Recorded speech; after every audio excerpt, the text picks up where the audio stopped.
Bonjour tout le monde, heureux d'être avec vous ce matin et puis de pouvoir avoir l'occasion de lire et partager autour de la parole ensemble.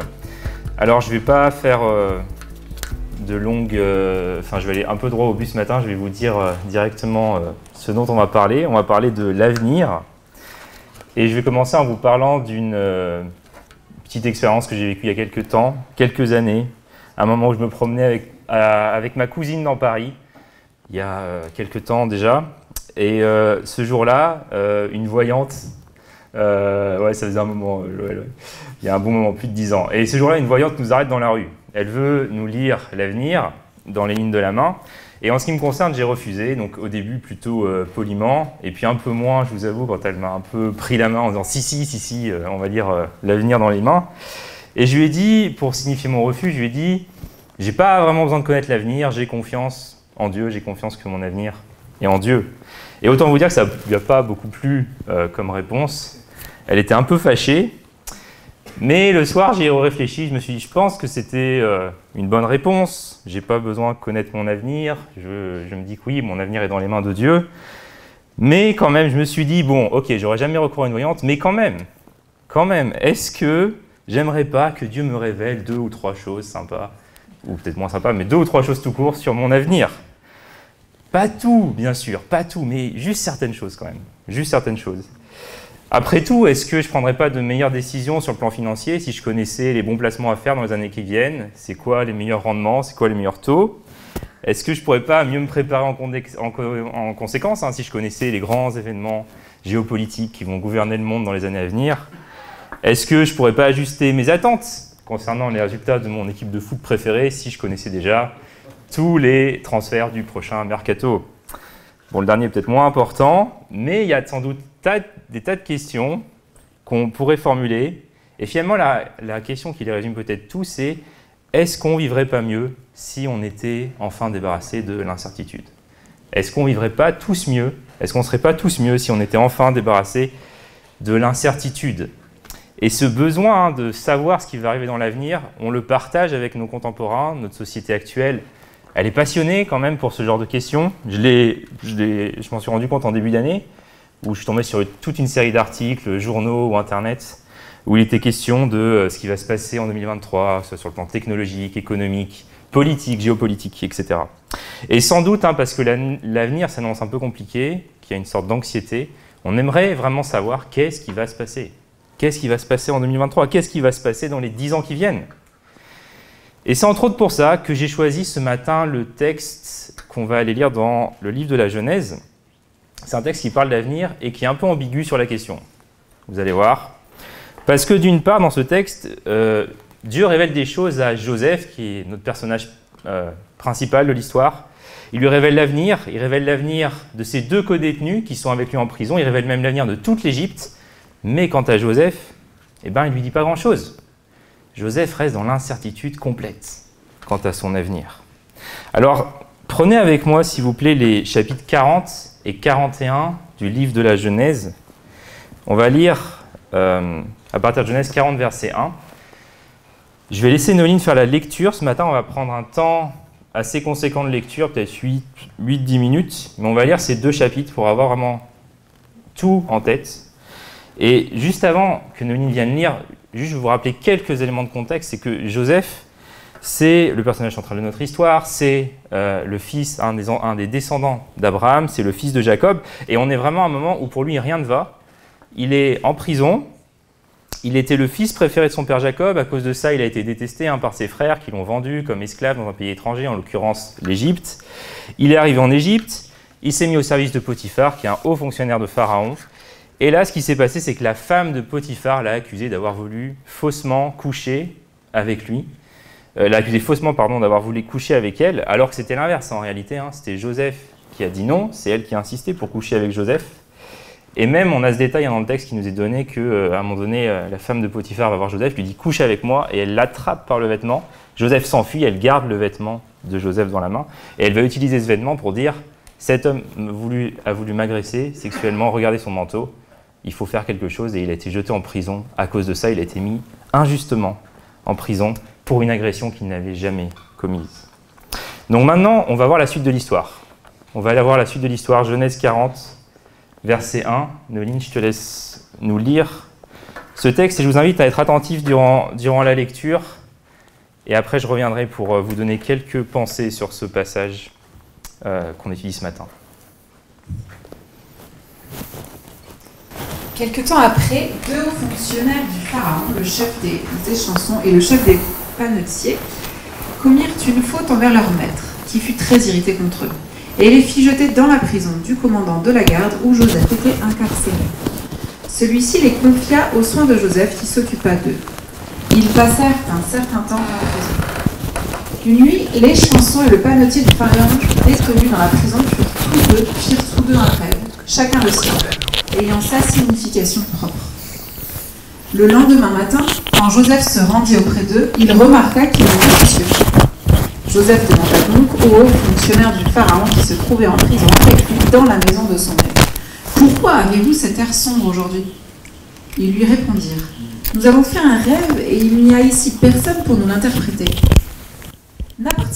N'appartient-il donc pas à Dieu de donner l'interprétation des rêves, leur dit Joseph. Racontez-les-moi donc et je vous en prie. Alors le chef des échansons lui raconta ce qu'il avait rêvé.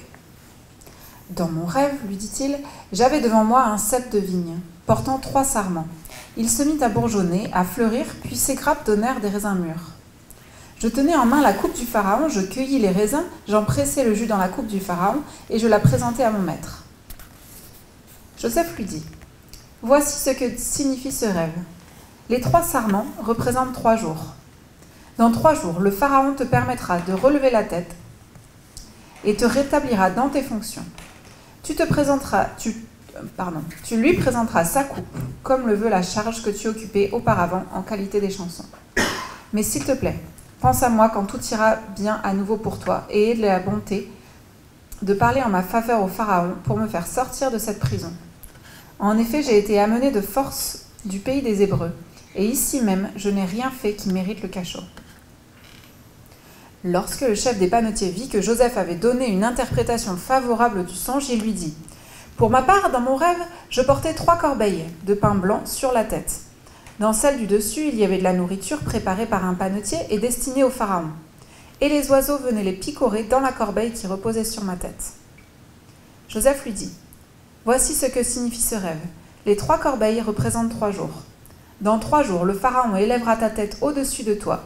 Il te pendra à un arbre. Et les oiseaux viendront se repaître de ta chair. » 3 jours plus tard, à l'occasion de son anniversaire, le Pharaon offrit un festin à tous ses grands.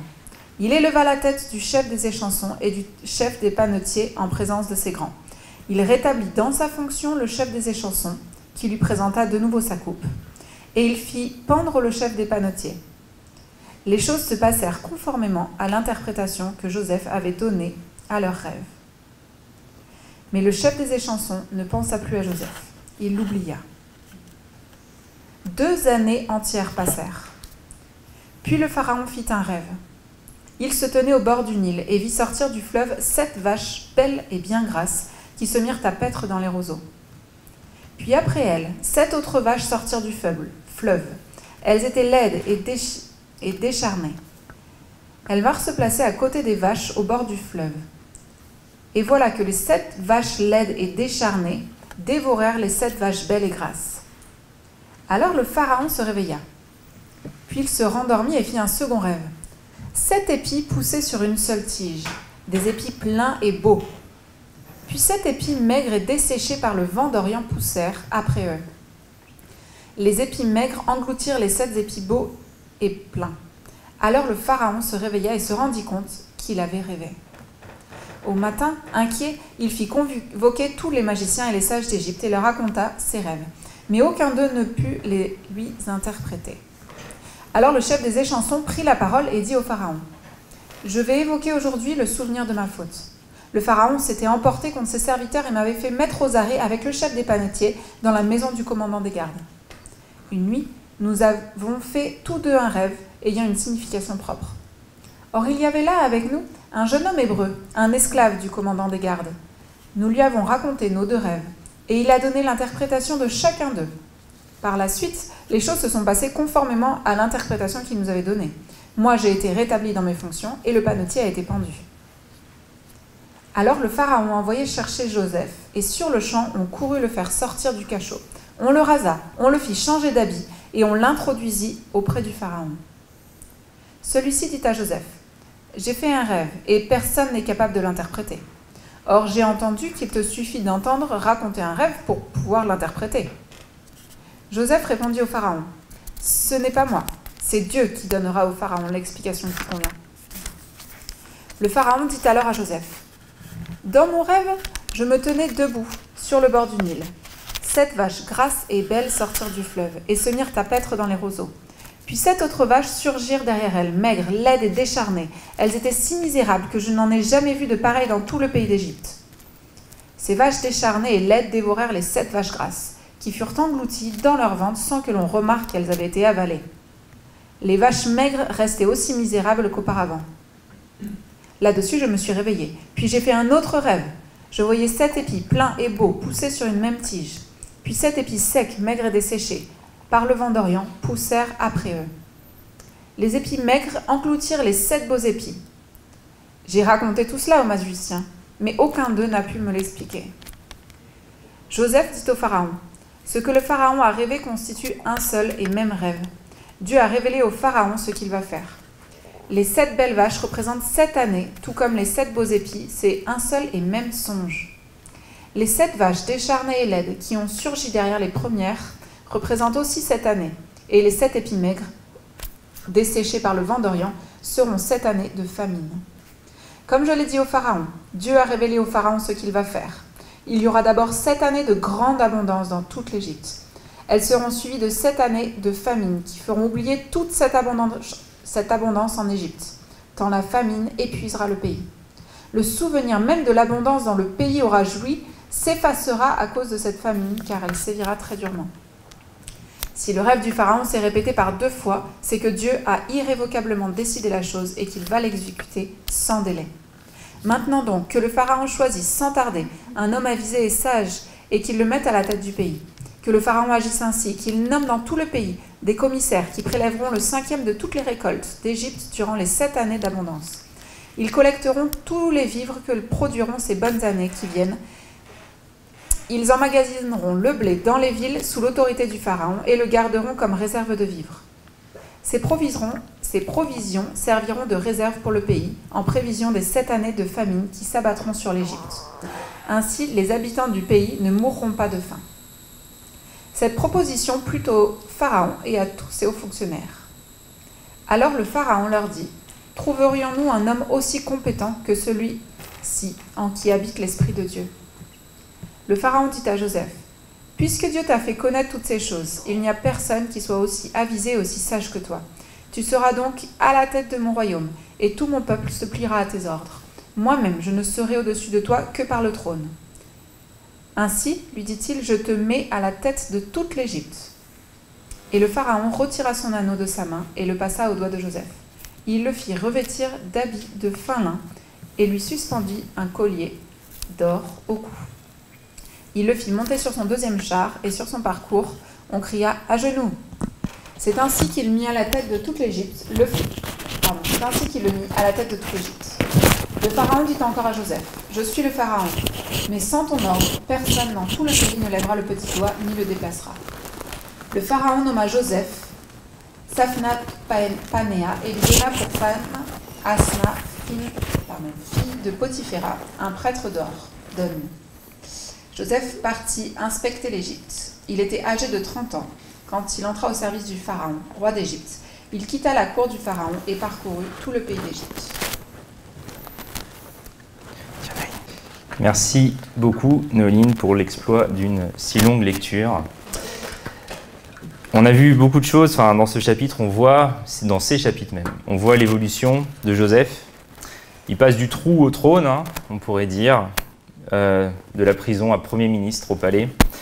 Et on nous raconte comment se fait cette évolution. Elle se fait notamment grâce à la capacité que Joseph a d'interpréter des rêves, parce que d'interpréter les rêves et l'avenir vis-à-vis de ces rêves. Et l'élément dramatique de notre histoire, c'est est-ce que Joseph va sortir de prison? Est-ce qu'il va réussir à s'en sortir. Mais le thème du chapitre, c'est vraiment l'histoire des rêves et de leur interprétation, et donc de notre gestion de l'avenir, puisque ces rêves parlent d'avenir. Donc voilà ce qu'on va voir ce matin. On va étudier le texte en regardant 3 choses. En regardant d'abord l'avenir incertain de Joseph quand il est en prison. Ensuite, l'avenir dont Dieu est le maître, et il est question de ça avec cette histoire de rêve et d'interprétation. Et enfin, l'avenir insoupçonné de Joseph, un avenir qu'on aurait pu difficilement imaginer. Alors, je vais commencer avec l'avenir incertain. On a cette fausse accusation de la femme de Potiphar. On retrouve donc Joseph en prison suite à ça. Et dans la prison, voilà que sont emprisonnés avec Joseph 2 chefs, le chef des panetiers et le chef des échansons. Et ce sont des personnages importants, ce n'est pas n'importe qui. Ce sont des hauts fonctionnaires. L'un s'occupe des boissons du pharaon, le second s'occupe de la nourriture de pharaon. C'est donc des postes qui sont importants pour éviter toute tentative d'empoisonnement. C'est des postes qui sont pour des proches du pharaon, pour des hommes de confiance du pharaon. Et donc comment ces 2 hommes se retrouvent en prison? Eh bien parce que, sans doute, d'après les historiens, ils ont laissé une tentative d'empoisonnement avoir lieu par leur négligence. Et à cause de ça, ils sont en prison. Et on est en train d'enquêter, on fait une enquête pour savoir ce qui s'est réellement passé. En attendant le résultat de l'enquête, ils sont là, ils sont en prison, en attendant de voir ce qui va se passer. Donc ils sont inquiets, hein, c'est inquiétant, qu'est-ce qui va se passer, que va donner l'enquête? Inquiets quant à leur avenir, et ça leur pourrit même le sommeil. Ils font des rêves, ils sont troublés, et leur situation, elle est délicate, elle est difficile, mais celle de Joseph, quand on y réfléchit, elle est encore pire. Elle est encore pire parce qu'on le voit, hein, quand il plaide sa cause auprès de l'échanson, il rappelle le désespoir de sa situation, il a été kidnappé, il a été amené de force dans un pays étranger, il a été mis en esclavage, accusé à tort, injustement emprisonné, ça fait quand même beaucoup. Et à ce rappel, on est un peu gêné. On est quand même un peu gêné parce que, est-ce que l'auteur ne nous avait pas dit à la fin du chapitre 39 que Dieu était avec lui? À la fin du chapitre 39, on a ce passage qui dit que Joseph demeura dans la prison, mais l'Éternel fut avec lui et lui témoigna sa bonté. L'Éternel était avec lui et faisait réussir ce qu'il entreprenait. Et si c'est le cas, bah pourquoi alors on a l'impression que depuis que Joseph est en Égypte, il fait que descendre plus bas? On a l'impression que la faveur de Dieu sur la vie de Joseph, c'est qu'il est un bon esclave. Voilà, super, c'est un bon esclave, un bon intendant, vendu dans un pays étranger, esclave, accusé à tort, mis en prison. La chute n'en finit pas, la dégringolade n'en finit pas. Et on se dit, bah, est-ce que la faveur de Dieu sur sa vie, c'est juste que c'est un bon attendant? Mais ça ne veut absolument rien dire sur la façon dont il va être heureux. Et heureusement, à la fin du chapitre 40, on entrevoit une lueur d'espoir avec les chansons, le panetier qui ont des rêves, Joseph qui les interprète, ça tombe juste. Et les chansons sortent de prison et là on se dit, bah ça y est, les chansons vont pouvoir parler à Pharaon, Joseph va pouvoir sortir de ses tracas. Mais le chapitre termine en disant que les chansons oublient Joseph. Et c'est terrible, enfin vraiment, quelle frustration pour Joseph. Tout le monde l'a oublié. Tout le monde l'a oublié. Alors que fait Joseph?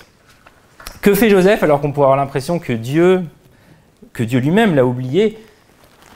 Imaginez-vous, mettez-vous à sa place. Je pense qu'il y a plein de réactions qui peuvent nous traverser l'esprit. L'une d'entre elles, ça pourrait être de s'apitoyer un peu sur notre sort, de dire à Dieu, bah franchement Dieu, je ne comprends rien à ton plan. Tu m'as donné des rêves à 17 ans, tu m'as donné des dons, des capacités, mais ça ne sert à rien. Tout ce que j'ai appris chez Potiphar, ça sert à quoi aujourd'hui?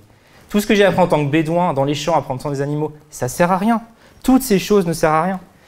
Et Joseph aurait pu envoyer tout balader. Il aurait pu tout envoyer balader, s'auto-centrer. Et ce qui est incroyable dans notre texte, je trouve la réaction de Joseph admirable. En fait, ce qu'il fait, c'est qu'il remarque que les autres ne vont pas bien. Il n'y a personne dans le texte qui remarque que Joseph ne va pas bien, mais lui, il voit les gars au petit matin, il leur dit « Waouh, ça se voit que vous allez pas bien. Vous avez passé une sale nuit, ça se voit à vos têtes. » Et il leur dit « Mais qu'est-ce qui se passe ?» Et il pense aux autres. Il pense aux autres, il veut prendre soin des autres. Et alors qu'il est au plus bas, il ne se laisse pas abattre.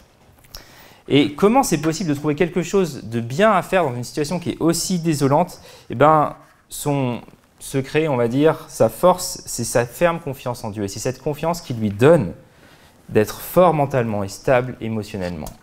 Parce que s'il y a quelque chose qui est remarquable chez Joseph, c'est qu'il est stable. Il est profondément stable dans son identité. Qu'il soit en prison, qu'il soit intendant chez Potiphar, qu'il soit dans les champs avec ses frères, qu'il soit à la maison avec ses parents, qu'il soit à la cour de Pharaon, Joseph, c'est quelqu'un qui est hyper stable dans son identité, dans ses émotions. Et cette confiance en Dieu, c'est aussi quelque chose qui fait que Joseph arrive à accepter la saisonnalité. Il arrive à accepter ça. Et vous savez, on a tous envie, on aimerait tous vivre des temps au soleil et en plein air. Et Dieu, parfois, permet dans nos vies des temps enfermés à l'ombre. Mais ce qui est remarquable avec Joseph, c'est que dans chaque saison, Joseph nous apprend à être à fond. Et il arrive à être à fond avec Dieu dans toutes les saisons. Et il arrive à être ainsi parce qu'il a confiance en Dieu, même quand l'avenir lui semble incertain. Et alors qu'il est au fond du trou, qu'il ne connaît pas l'avenir, et que nous, en plus, on sait que les chansons va l'oublier, et puis on est un peu pessimiste pour lui, il a confiance en Dieu, malgré tout, qui dirige tout. Il est patient parce qu'il sait que son avenir est aux mains de Dieu. Il sait ça à cause des rêves qu'il a fait à 17 ans, mais il sait surtout ça parce qu'il connaît Dieu. Et même pendant les 2 années durant lesquelles il va être oublié, on n'a pas l'impression qu'il est ébranlé. Je ne sais pas si vous vous rendez compte, mais le texte dit que ça a duré 2 ans. 2 années, 730 jours. 730 matins où Joseph s'est réveillé et s'est dit « Peut-être que ce matin, ils vont se rappeler de moi. Peut-être que les chansons vont parler de moi, Pharaon. Peut-être que ce matin, je vais sortir de prison. » Et cette histoire nous rappelle que si les hommes nous oublient, Dieu, lui, n'a pas oublié Joseph. Il va agencer les circonstances de cette manière à ce que le chef des chansons se souvienne de Joseph. Alors, une chose aussi qui me marque dans ce texte, c'est que ce qui m'est venu à l'esprit en lisant ce texte, c'est que je me suis dit que ça n'a pas dû être facile pour Joseph d'entendre parler de rêves et de devoir les interpréter.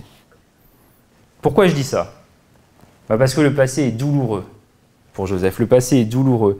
Pour ceux qui connaissent l'histoire de Joseph, la dernière fois qu'il a été confronté à une histoire de rêve, est-ce que vous vous rappelez comment ça finit ?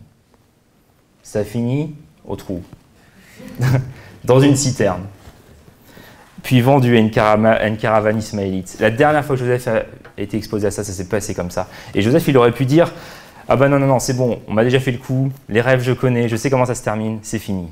C'est fini pour moi. C'est stop, c'est non. » Mais là, il ne fait pas ça. Et il va même inviter ses compagnons d'infortune à lui dire ses rêves, en étant confiant que Dieu peut en donner l'interprétation. Et même en ça, Joseph est un exemple finalement, parce qu'il ne réagit pas en fonction de son passé, il ne vit pas dépendamment de son passé, mais il fait confiance à Dieu dans ça aussi. Et Joseph est vraiment un exemple, à tant de niveaux. Il fait confiance à Dieu quand son avenir est incertain, et même quand son avenir semble sombre. Il croit, il continue à aimer les autres, à faire le bien autour de lui, alors même qu'il ne savait pas ce qui allait lui arriver demain. Et la question qui se pose, c'est qu'est-ce qu'il en est pour nous ? Qu'est-ce qu'il en est pour nous ? Est-ce qu'on est capable de faire la même chose ? Est-ce qu'on est capable de se décentrer, de continuer à servir les autres, alors même qu'on est au cœur de l'incertitude en ce qui peut concerner notre propre sort ? Et pour terminer cette réflexion sur cette partie, j'aimerais juste citer un passage du livre. Alors, c'est encore le livre de Gloire en Gloire, donc je tiens à préciser que je ne touche aucun pourcentage sur la vente de ce livre. Voilà, je ne place pas ce produit. Mais disons qu'il y a un paquet de choses intéressantes et pertinentes dans ce livre. Il y a une citation où il parle de la souffrance. Et voilà ce qu'il dit. Il dit que lorsque la vie fait mal, on se retrouve à une intersection de la route. La première réaction, c'est de prendre le chemin du cynisme. On évite toute honnêteté avec Dieu et avec les autres. On se retient d'éprouver des désirs et des aspirations, croyant à tort que cela nous évitera de souffrir à nouveau.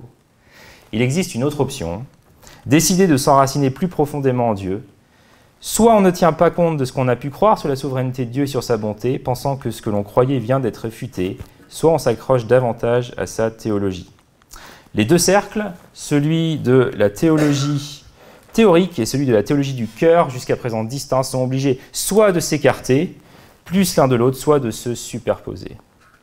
Soit on prend fermement appui sur sa théologie, soit on laisse son cœur se calciner et s'endurcir, soit on laisse le divin médecin continuer l'opération, soit on insiste pour être poussé hors de la salle d'opération. Quoi qu'il en soit, la souffrance ne permet pas le statu quo. La souffrance ne permet pas le statu quo. Elle nous laisse face à un choix, devenir cynique ou finalement nous enraciner plus profondément en Dieu. On peut passer à la suite. J'ai parlé de cet avenir incertain face auquel Joseph fait face, comment il y réagit, et il n'est pas question que de ça dans le texte. Il est question aussi du fait qu'en fait Dieu est le maître de l'avenir. C'est vraiment la grande leçon de cette histoire de rêve et d'interprétation.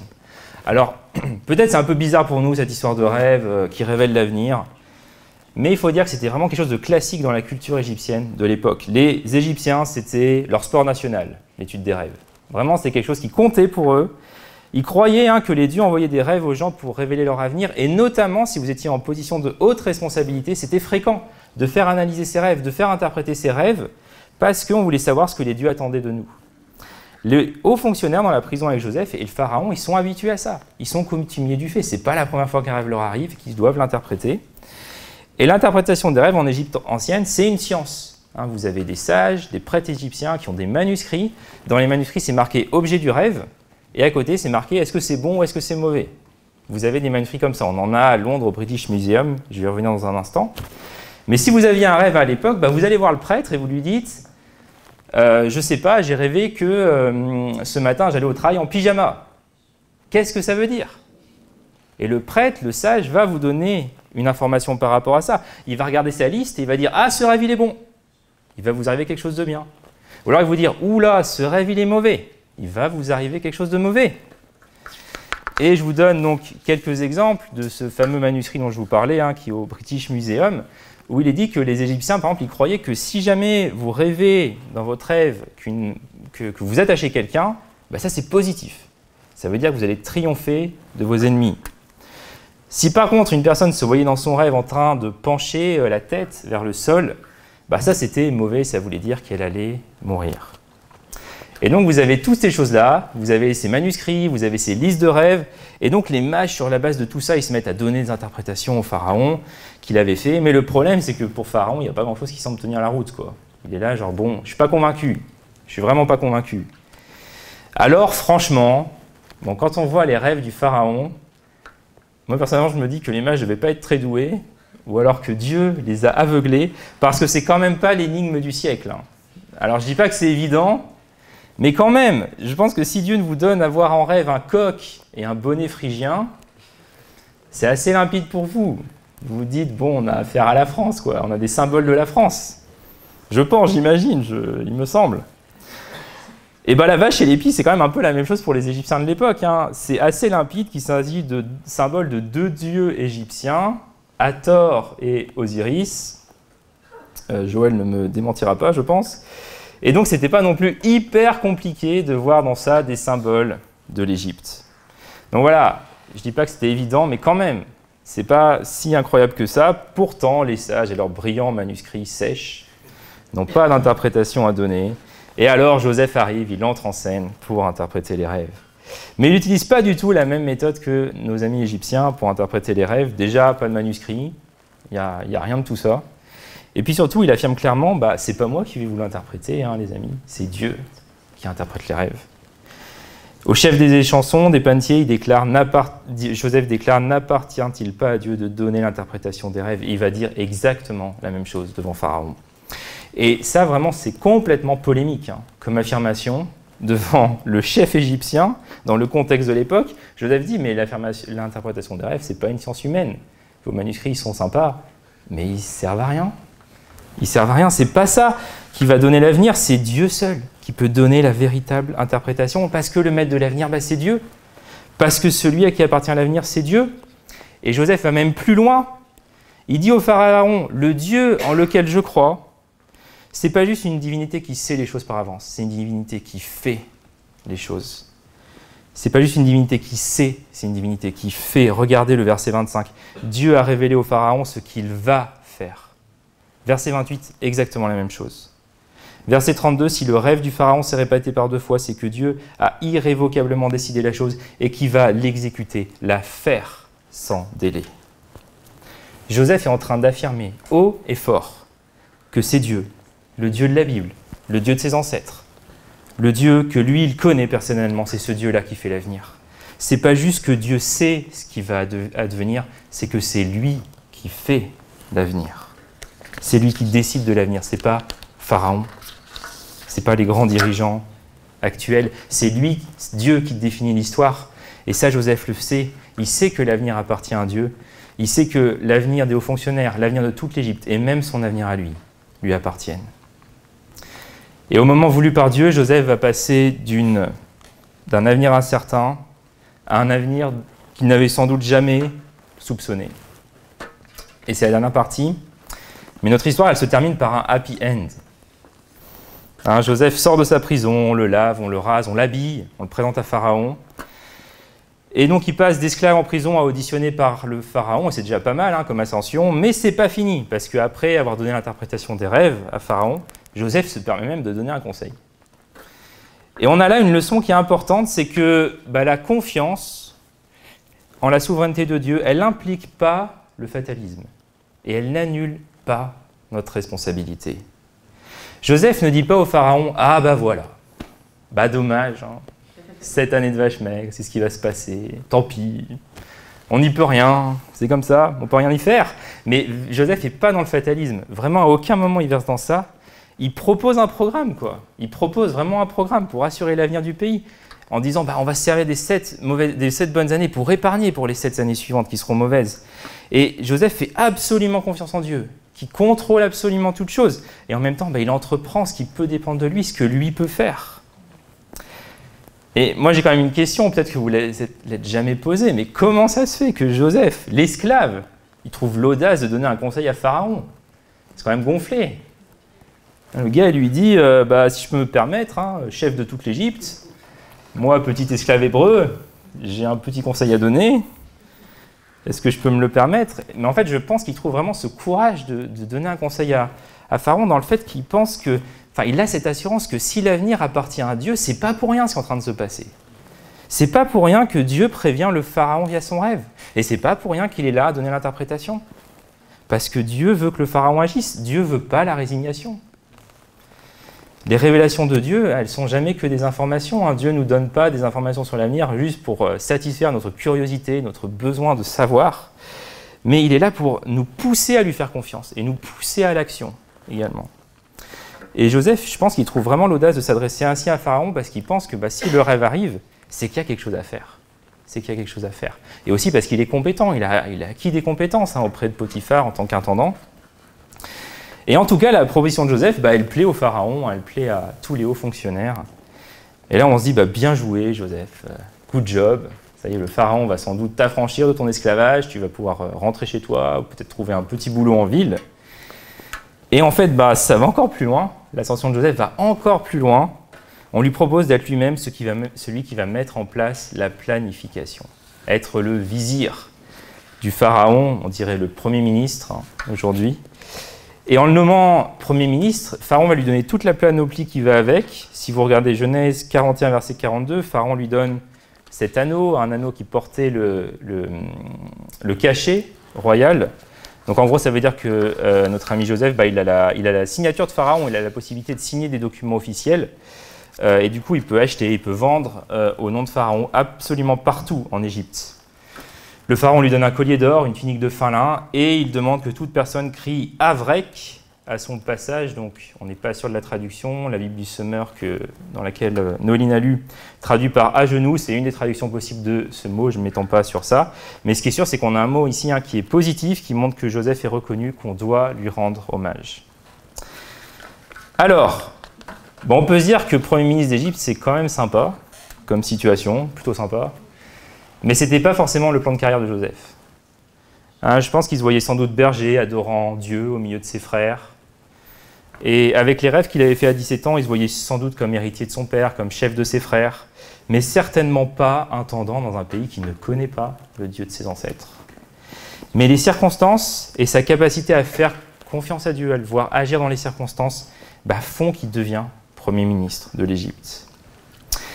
Et la trajectoire de Joseph, finalement, elle ressemble à la courbe suivante que je vais vous montrer. On peut suivre la trajectoire de Joseph si on suit ses habits, en quelque sorte. Il y aurait plein de choses à dire sur ça, je vous le fais juste remarquer au passage. C'est qu'en Genèse 37, donc si on prend toute l'histoire de Joseph, Jacob, le père de Joseph, donne à Joseph une robe multicolore, mais ses frères la lui enlèvent, la déchirent. Et donc Joseph se retrouve au fond d'une citerne, il est vendu, il est réduit en esclavage. Puis la femme de Potiphar va retenir, je vous l'ai dit au début, le vêtement de Joseph, le vêtement dont Potiphar avait revêtu Joseph. Elle va prétendre avec ce vêtement à l'appui que Joseph a essayé d'abuser d'elle en Genèse 39. Et donc Joseph descend encore plus bas, en prison. Et dans notre texte qu'on a lu ce matin, ici à 2 reprises, il est dit que Joseph va être revêtu de nouveaux habits. Une première fois quand il va se rencontrer Pharaon avant de se présenter à lui. Et il est revêtu d'habits encore plus splendides avec cette tunique de fin lin qui était l'habit du Premier ministre. une fois qu'il a expliqué le rêve.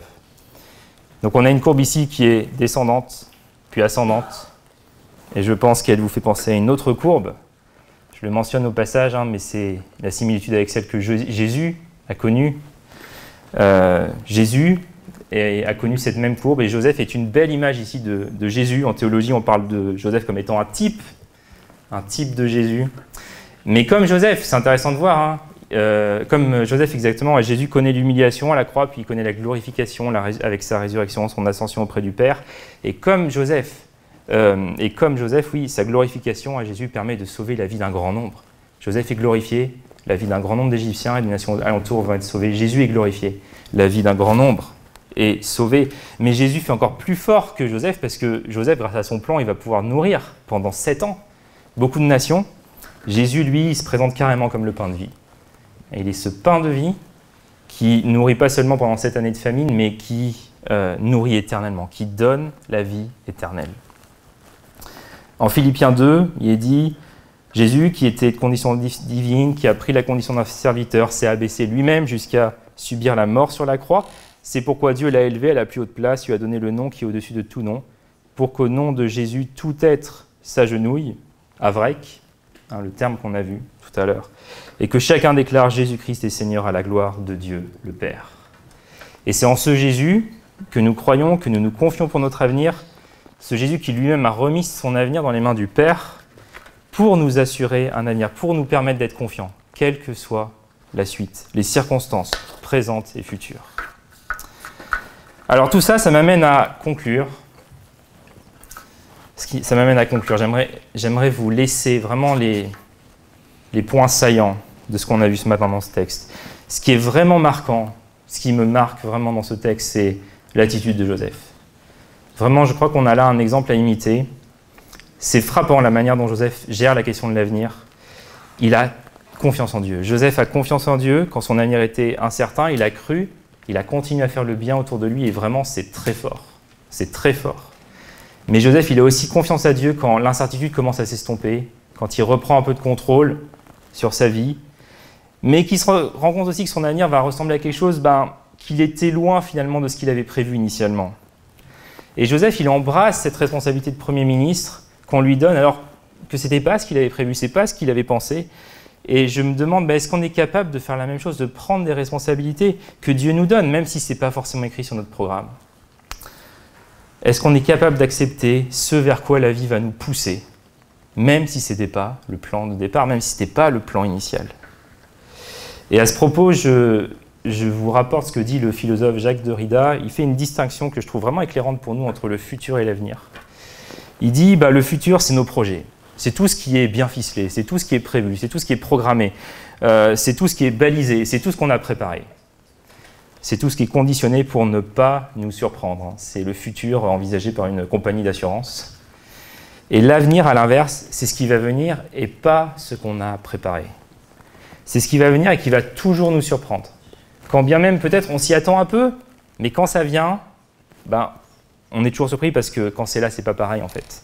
Et Derrida, il écrit « L'avenir, c'est l'inattendu, le nouveau, c'est inquiétant, déstabilisant, mais c'est inquiétant parce que c'est vivant. En effet, on ne sait jamais ce qui va naître de la vie, alors qu'avec une pierre, au moins, on est fixé. » Mais il y a tant de choses dans la vie qui nous ont pris par surprise et qui nous ont stressés. Peut-être que la maladie est arrivée trop vite, peut-être que le nouveau poste il est compliqué à gérer, peut-être que la responsabilité en l'Église elle effraie. Mais sachez que Dieu est aussi maître de cet avenir-là. Et qu'on peut prendre à bras-le-corps vraiment ce qu'il met devant nous. Et après tout, vraiment, mais qui sait? Qui sait s'il n'y a pas l'un d'entre nous ici qui va sauver un peuple de la famine que Dieu va utiliser pour quelque chose de cette affaire-là? Pourquoi pas? Qui sait? Mais ce matin, j'aimerais vraiment vous inviter à tenir ferme dans cette vérité que nos avenirs, tous les avenirs appartiennent à Dieu. Et ce n'est pas juste que Dieu connaît l'avenir, c'est qu'il en est le maître. Face à l'incertitude, on peut vivre dans l'inquiétude chaque jour et au final, ça nous arrive parfois, mais on voit bien que ça ne change rien. Ça ne change rien. Mais par contre, craindre Dieu, mettre en lui toute notre confiance, ça a du sens parce que c'est lui qui a autorité sur toute chose. C'est lui qui fait l'histoire. Et c'est vrai que Hervé Guilloire, lors du week-end d'église, a parlé d'année de vache maigre. Nathan, tu as fait une vidéo sur ça. Je vous encourage à aller la voir si vous n'avez pas encore eu l'occasion. Tu dis plusieurs choses très pertinentes et je ne veux pas reprendre ce que tu dis, mais simplement ajouter que quand bien même les saisons qui viennent seraient difficiles, si c'est le cas, si ça arrive, Dieu promet de prendre soin de nous. Et ce texte qu'on a lu ce matin, il en témoigne vraiment, vraiment si bien. Parce que c'est fascinant, vraiment c'est fascinant, je trouve, de voir combien Dieu prend soin de Joseph, ne le lâche pas à aucun moment, alors même qu'il est au plus bas. Dieu ne l'oublie pas, et Joseph, de son côté, on voit qu'il est assuré de cette fidélité de Dieu, et du coup, il n'est pas ébranlé. Et c'est finalement ce positionnement-là que Dieu nous appelle à prendre face à l'avenir. Imiter la foi de Joseph, imiter la confiance de Joseph, nous enraciner dans l'amour de Dieu, nous enraciner dans les vérités bibliques, devenir ferme et inébranlable. C'est tout un programme de vie, mais c'est ce que Paul commande aux Corinthiens, dans Corinthiens 15, il dit « Mes chers frères et sœurs, soyez fermes. Ne vous laissez pas ébranler. Travaillez sans relâche pour le Seigneur, parce que la peine que vous donnez à son service n'est pas inutile. » Alors oui, on vit en 2023, dans un monde inquiétant, de guerre, de changements culturels profonds, de migration massive, mais Dieu ne veut pas que nous nous laissions ébranler. Et c'est précisément dans ce monde-ci, et pas dans un autre, c'est dans ce monde-ci qu'il va apporter la joie qu'il nous promet, qu'il va venir instaurer son royaume. Et donc apprenons à ne pas placer notre espérance dans le passé, ni dans le futur, mais dans l'avenir, dans cet avenir qu'on ne maîtrise pas, qu'on ne contrôle pas totalement, qu'on ne gère pas totalement, mais c'est un avenir que Dieu a planifié de toute éternité. Voilà pour le texte de ce matin. Je vais inviter les musiciens à me rejoindre, et puis je vous invite à un temps de prière où on peut se repositionner aussi devant Dieu par rapport à tout ce qu'on a entendu ce matin et cette histoire de Joseph que Dieu nous a laissée en sa parole, qui est là pour nous instruire et qui est là pour nous exhorter dans notre vie et dans la situation dans laquelle on est. Donc, je vous invite à prier ensemble.